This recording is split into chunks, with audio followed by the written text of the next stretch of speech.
Bismillahirrahmanirrahim. Assalamualaikum warahmatullahi wabarakatuh. Perkenalkan, nama saya Muhammad Iqbal Rashid dari IF4611 dengan NIM 1301223241. Yang pada kesempatan kali ini saya akan menyampaikan tentang tugas besar pendidikan agama Islam saya yang berjudul Ukhuwah dan Tasamuh. Namun sebelum itu, mari kita ucapkan hamdalah, alhamdulillahirrahmanirrahim atas segala rahmat yang telah Allah berikan kepada kita, nikmat masih hidup, nikmat Islam, nikmat iman, dan juga masih bisa menonton presentasi saya. Jadi baik, kita tentang perkenalan terlebih dahulu. Jadi secara etimologi, ukhuwah itu dapat dirikan sebagai persaudaraan. Dan Islam itu sendiri adalah sesuatu yang berkaitan tentang agama Islam. Jadi jika disatukan dalam buku yang berjudul Wawasan Al-Quran yang ditulis oleh Quraisy Shihab, beliau berpendapat bahwa ukhuwah Islamiyah adalah segala sesuatu persaudaraan yang bersifat Islami atau diajarkan secara Islam, yang mana berarti dia berlandaskan akidah-akidah Islam dan juga diamalkan oleh kita sebagai umat umat Muslim. Dan berikut adalah landasan-landasan terkait urgensi ukhuwah atau ajaran ukhuwah. Di mana disebutkan dalam Quran surat Al-Hujurat ayat 10 yang artinya adalah sungguhnya orang-orang mukmin itu adalah bersaudara. Oleh karena itu damaikanlah antara kedua saudaramu dan bertakwalah kepada Allah supaya kamu mendapat rahmat. Dan tak lupa juga tentang ayat Al-Quran berikut diperkuat lagi dengan hadis yang disampaikan oleh Abdillah bin Umar radhiyallahu an dalam kitab hadis riwayat Bukhari yang pada intinya adalah kita semua umat muslim itu bersaudara terlepas dari apapun latar belakangnya. Dan barang siapa yang memenuhi kebutuhan saudaranya, maka Allah akan memenuhi kebutuhannya. Oleh karena itu, sebegitu pentingnya kita untuk saling membantu, saling menolong, karena jika kita memenuhi kebutuhan saudara kita, maka Allah akan mencukupi kebutuhan kita juga. Nah, setelah kita berkenalan dan juga menjelaskan tentang landasan-landasannya, berikut kita akan membahas tentang jenis-jenis ukhuwah. Dan ini begitu banyak jenisnya ya. Yang kita awali dengan ukhuwah diniyah, yang artinya adalah persaudaraan atas sesama muslim. Ini berlandaskan tentang surat yang tadi, ayat Hujurat ayat 10, yang mana disebutkan bahwa kita kan umat muslim, namun kita berbeda-beda tapi tetap bersaudara. Karena ya memang iya, meskipun kita berbeda suku, berbeda bahasa, berbeda negara misalnya, seperti ini, ada orang Asia, orang Indonesia, ada orang Arab misalnya, ada juga orang Eropa, orang Amerika. Kita meskipun berbeda, tetapi jika kita seorang mukmin, seorang Islam, Muslim, maka kita tetap bersaudara. Oleh karena itu, itulah ukhuwah diniyah.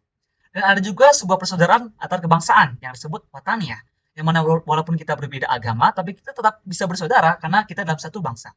Seperti di Indonesia ini, kita ada Bhinneka Tunggal Ika, kita penuh dengan keberagaman. Oleh karena itu, pentingnya kita memiliki sifat tasamuh atau bertoleransi. Contohnya saat kita memiliki perbedaan dalam kebijakan, yang mana kebijakan di Indonesia itu bukan berdasarkan syariah, namun kita tetap menghargai karena hukum yang berlaku itu merupakan kesepakatan yang dilakukan demi kepentingan masyarakat Indonesia, kepentingan luas, seluruh bangsa. Oleh karena itu, kita tetap harus patuh kepada pemerintah kita, Indonesia. Nah, kenapa kita harus bertoleransi kepada bangsa yang mungkin berbeda-beda, terlebih berbeda agama terhadap kita, umat Muslim? Karena umat Islam mengajarkan sayang kepada seluruh makhluk Allah, seluruh makhluk hidup. Contohnya saja seperti binatang-binatang dan juga tumbuhan, kan dalam surat Al-An'am ayat 38 disebutkan bahwa burung-burung dan binatang-binatang yang lain juga tetap tunduk kepada Allah, mereka tetap berzikir kepada Allah. Oleh karena itu kita harus tetap sayang kepada mereka, tetap tidak berperilaku zalim kepadanya. Jadi hewan-hewan saja dipedulikan, apalagi manusia. Nah, di sini adalah persaudaraan antar sesama manusia, atau disebut tentang ukhuwah insaniyah. Oleh karena itu, meskipun mereka berbeda agama, tapi kita tetap harus mengamalkan hak asasi manusia mereka. Yang mana karena kita meskipun latar belakangnya berbeda, manusia diciptakan tentang dari perempuan dan juga laki-laki, dari suku yang berbeda-beda, tapi kita diciptakan untuk saling mengenal.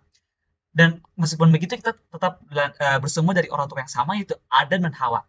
Oleh karena itu kita harus menjaga hak asasi manusia mereka, hak keadilan mereka, dan juga hak sosial mereka, saling bergotong royong juga, saling bekerja sama, saling bermuamalat.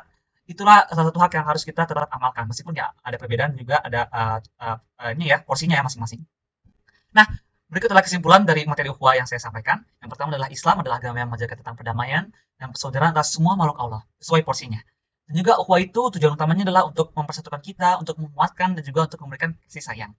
Dan kita harus memberikan sesuai haknya untuk menjaga tali silaturahmi. Jadi jangan terputus ya, karena tetap ada porsinya masing-masing. Kan sudah ada porsi-porsinya ya, ada part-partnya.